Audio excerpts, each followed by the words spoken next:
தமிழ்நாடு அரசாங்கமும் எம்பிக்களும் ஃபைட் பண்ணிட்டு இருக்கிறது சமக்ர சிக்ஷா திட்டத்திற்கான நிதியை கொடுங்க அப்படின்னு சொல்லிட்டு தான். அதை இங்க நாங்க தரமாட்டோம், இவங்க கையெழுத்து போட மாட்டாங்கிறாங்க அப்படின்ட்டு அமைச்சர் சொல்லிட்டு போன பிறகுதான் இந்த ஒரு பெரிய கொந்தளிப்பான ஒரு இதா. எல்லாரும் ஏத்துக்கிட்டாங்க, இவங்க மட்டும் ஏத்துக்கல. இப்ப எல்லாரும் ஏத்துக்கல அப்படிங்கிறது நமக்கு தெரிஞ்சிருச்சு. வெஸ்ட் பெங்காலும் அக்செப்ட் பண்ணல பிஎம்சியை, கேரளாவும் அக்செப்ட் பண்ணல. ஆனா இந்த பணம் தராம நிறுத்தப்பட்டிருப்பது தமிழ்நாட்டுக்கு மட்டும்தானா சார், இல்ல மற்ற ஸ்டேட்டுக்கும் நிறுத்தி இருக்காங்களான்னு? 3 மாநிலங்களுக்கு பணம் தரல, கேரளாவுக்கும் தரல. நேத்து எம்பி பாராளுமன்றத்தில் பேசியிருக்காரு.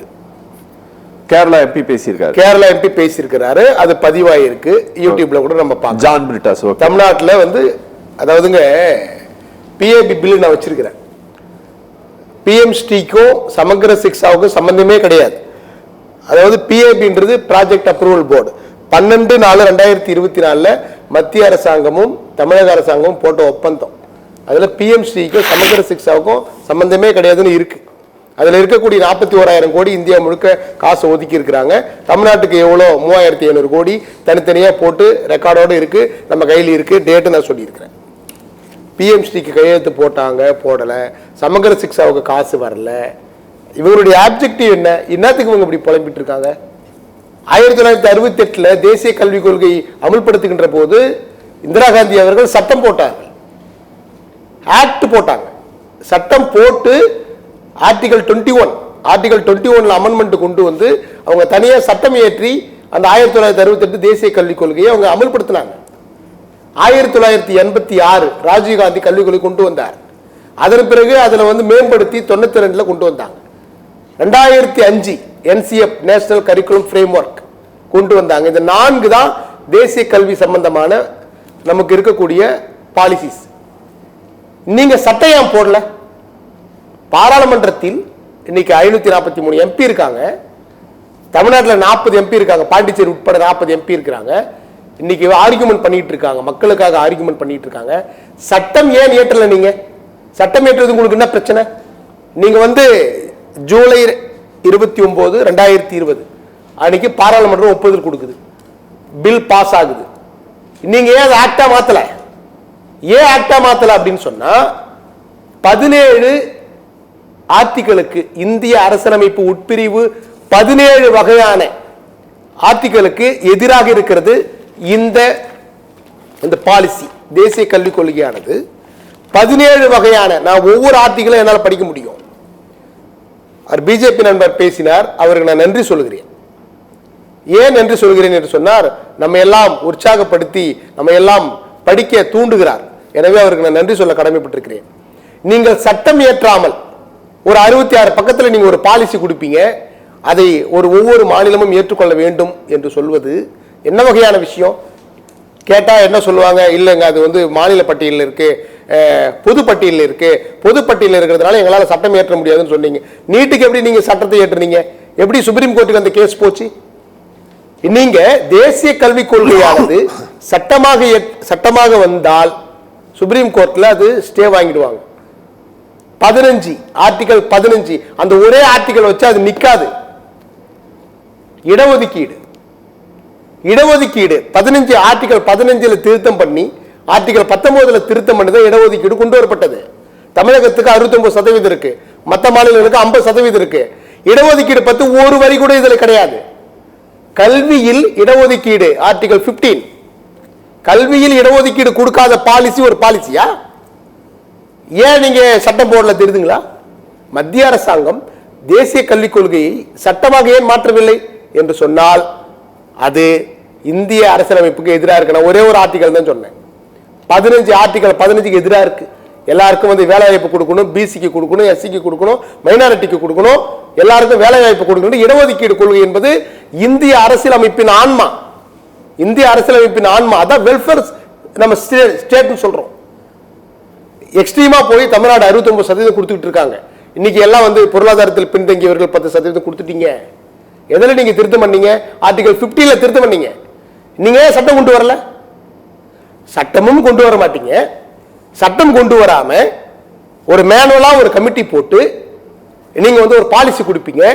அதை லட்சக்கணக்கான மாணவர்கள் ஏற்றுக்கொண்டு அவர்கள் படிக்க வேண்டும் என்று ஆசைப்படுவது என்ன வகையில் நியாயம்? 1968 NEP எல்லாம் சொல்லிக்கிட்டு இருக்காங்க. NEP திடீரென்று வரவில்லை. அது 1964 1966 கோத்தாரி கமிஷன். அவர் மேலை நாட்டில் படிச்சவர். அவர் UGC சேர்மனா இருந்தார். அவர் சேர்மனா இருந்து 17 வருஷம் எக்ஸ்பீரியன்ஸ் ஆன பிறகு அவர் நீங்க போடுறாங்க. அது கூட நீங்க அமல்படுத்தல. 4 வருஷம் கழிச்சு அதன் பிறகுதான் சட்டமாக ஏற்றப்பட்டு பல்வேறு எதிர்ப்புகளுக்கு பிறகு அது அமலுக்கு வருகிறது. இந்தியாவிலேயே 4 பாலிசி வந்திருக்கு இது வரைக்கும். எந்த பாலிசிக்கும் இவ்வளவு எதிர்ப்பு கிடையாது.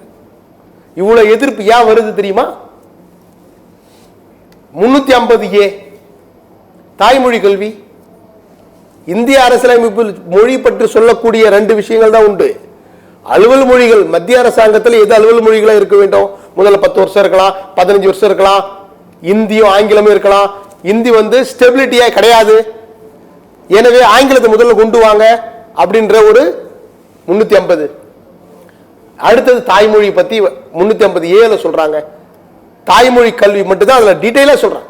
தாய்மொழியை மக்கள் படிக்க வேண்டும் என்பதுதான் இந்திய அரசியலமைப்பில் தெளிவாக சொல்லக்கூடியது.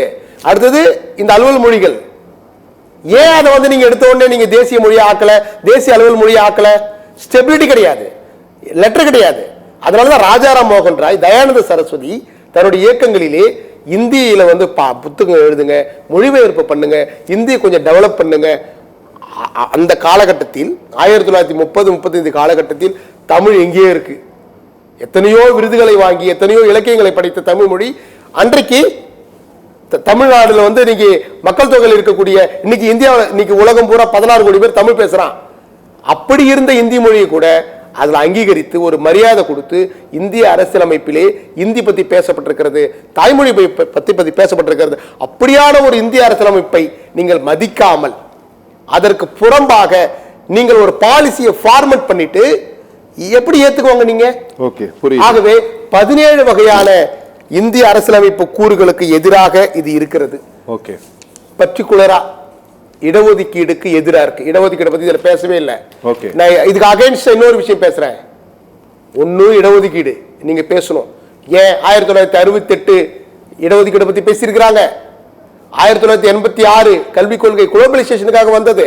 அதுல கூட நீங்க தனியார்ல கூட நீங்க இடஒதுக்கீடு குடும்பம் போட்டு வச்சிருக்காங்க. நீங்க இதுல போடல. இன்னொன்னு அந்த 2 தேசிய கல்விக் கொள்கைகள் இல்லாத ஒரு புது விஷயம் இருக்கு. பணியாளர்களை பத்தி தேசிய கல்விக் கொள்கையில் எங்கனா எந்த உலகத்தெல்லாம் போட்டிருக்காங்களா? அவங்களுடைய பதவி உயருக்கு நீங்க CPD எக்ஸாம் வைக்கணும்னு சொல்லிட்டு ஏதாவது ஒரு தேசிய கல்விகள் போடப்பட்டிருக்கிறதா? 68 போடப்பட்டதா? ஆசிரியர்களுக்கு பதவி உயர்வு பத்தி, பேராசிரியர்களுக்கு பதவி உயர்வுக்கு தேர்வு வைக்க வேண்டும் என்பதற்கும் கல்விக் கொள்கை என்ன சம்பந்தம் இருக்கு? ஆசிரியர்களுக்கு பதவி உயர்வுக்கு CPD எக்ஸாம் வைக்கணும்னு நீங்க போட்டு வச்சிருக்கீங்க 7வது சாப்டர்ல. ஆசிரியர்களுக்கு அது தனியா டிபார்ட்மெண்ட் இருக்குங்க. தனி டிபார்ட்மெண்ட் இருக்கு. அரசு ஊழியர்களை கண்காணிப்பதற்கு தனி துறைகள் இருக்கு. அவங்க பார்த்துக்குவோம். தேசிய கல்விக் கொள்கைகளை ஸ்கூலை பத்தி பேசுங்க. ஆசிரியருடைய கல்வி தகுதி பத்தி பேசுங்க. ஆசிரியர் எப்படி நியமிக்கணும்னு பேசுங்க, தப்பு கிடையாது. ஆசிரியர்களுக்கு பதவி உயர்வு எப்படி கொடுக்கணும்னு நீங்க போட்டு வச்சிருக்கீங்க. அவங்களுக்கு தேர்வு வைக்கணும்னு நீங்க போட்டு வச்சிருக்கீங்க. இப்படி இடஒதுக்கீடுக்கு எதிராக அரசு ஆசிரியர்கள் பேராசிரியர்களுக்கு எதிராக இருக்கக்கூடியதுங்க. இது மும்மொழி மட்டும் கிடையாது பிரச்சனை. இதுல இடஒதுக்கீடு ஒரு பிரச்சனை இருக்கு, ஆசிரியர்களுடைய பதவி உயர்வு ஒரு பிரச்சனை இருக்கு. எல்லா பிரச்சனைக்கும் 66 பக்கத்துல இவங்க எல்லாமே பிரச்சனை தான். ஓகே.